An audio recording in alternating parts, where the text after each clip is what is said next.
Please put this heading, two-way tables. This is another way of presenting data, another way of displaying information.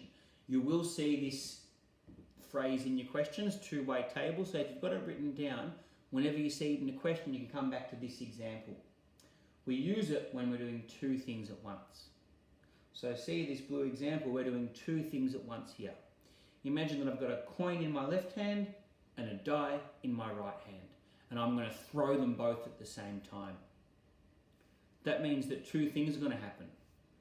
This is going to land on heads or tails, and this is going to land on 1, 2, 3, 4, 5, or 6.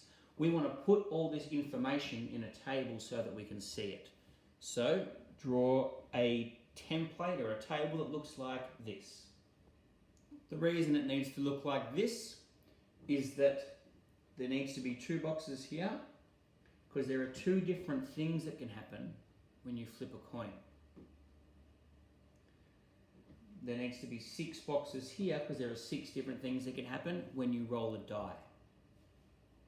Press pause and draw this table, and then I'll show you how to fill it in. Okay, I want to start by asking you to, in these 2 boxes here, just with one letter, write down the 2 different things that could happen, the sample space if you like, of what could happen when you flip a coin.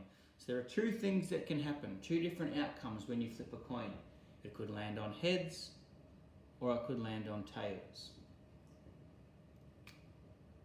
So I can say that it could land on heads, and put whatever you think needs to go in there as well to represent it could land on tails. Now fill in all the way across here with all the different things that could happen when you roll a die. So they're going to be numbers up here. Write down each different thing that could happen when you roll a die. If you've done it correctly, it'll look like this. So now that you've got your table filled in, you need to fill in the gaps in the middle. In each box, you need to write down a combination of a letter and a number to describe an outcome. So this box here would mean that your coin landed on heads and your die landed on the number 3. So we'd write it like this. The coin landed on heads and the die landed on 3. Here, this would mean that the coin landed on tails and that the die landed on number 5. So we'd write it like this, T5. Now, press pause and fill in the rest of the table, please. That's what your table should look like once filled in correctly.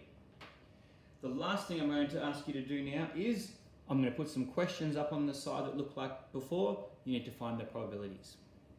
Alright, there are 3 different outcomes we need to work out some probabilities for. This top one says, if I were to do these 2 things, what is the probability that the coin lands on heads and the tails lands on 3? Look through the table and find how many times you can see that combination. That's what number goes on the top of your fraction. To work out the bottom number, you just got to count how many different combinations there are. Next one says, coin lands on tails and you get an even number. So more than one of these boxes will fit that criteria. The last one says tails and the die gives us a number less than 3. 1 or 2 that means. Try and do probabilities for each of these ones. If you can simplify your fractions, do that too. Here are your answers. Only one box is H3. It's that one there. So that's only one thing that we want to happen out of these 12 different possibilities, these 12 different outcomes. Tails and even. Well, tails, that's this row here. Even numbers, there's tails and even. There's tails and even, and so is there. So 1, 2, 3 things that we want it to happen out of all 12. Type that in your calculator, it simplifies to 1/4. Last one, tails again, but a number less than 3. Well, these numbers are all less than 3, but we only want the tails, so that's these 2 here. 2 options out of all 12. Simplifies to 1/6.